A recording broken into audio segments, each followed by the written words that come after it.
What if I told you the word computer bug became famous because of an actual bug? In 1947, engineers were working on a massive machine called the Harvard Mark II. This wasn't a laptop, it wasn't a desktop. It was a room-sized electromechanical computer filled with switches, relays, wires, and machinery. And one day, something went wrong. The machine wasn't behaving properly. Engineers searched for the problem. They checked the wiring. They examined the relays, they inspected the machinery, and then they found the culprit: a moth. An actual moth had become trapped inside one of the machine's components. The engineers carefully removed it and attached it to their logbook. Beside the dead insect, they recorded the incident as the first actual case of bug being found. And yes, that really happened. But here's the twist: the word bug wasn't invented because of that moth. Engineers had already been using the word bug for decades to describe mechanical problems, glitches, and unexpected defects.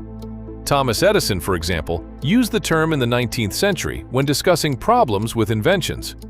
So the moth didn't create the word. What it did was help turn the phrase, debugging a computer, into one of the most famous expressions in technology. And that's where the story gets even more interesting. The person associated with the famous moth incident was Grace Hopper, one of the pioneers of computer programming. Hopper wasn't personally the one who discovered the moth. Her team found it while troubleshooting the Mark II. But Hopper preserved the evidence. The moth was taped into the logbook, where it became a tiny piece of computing history.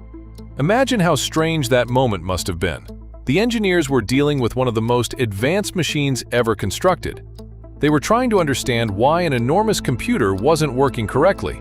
And the answer wasn't a software error. It wasn't a mathematical mistake. It wasn't a corrupted file. It was a moth. Today, when programmers say they're debugging software, they're using a word with a surprisingly literal historical connection. But modern bugs are usually much harder to find. There's no insect sitting inside your code waiting to be removed.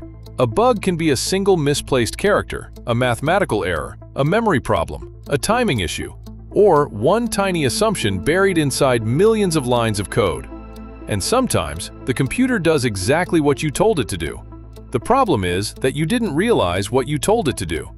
That's what makes the story of the moth so memorable. The first famous computer bug wasn't some mysterious failure of artificial intelligence.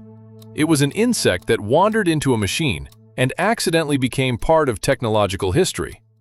So the next time someone says they're debugging a program, remember, the original bug wasn't in the code, it had wings.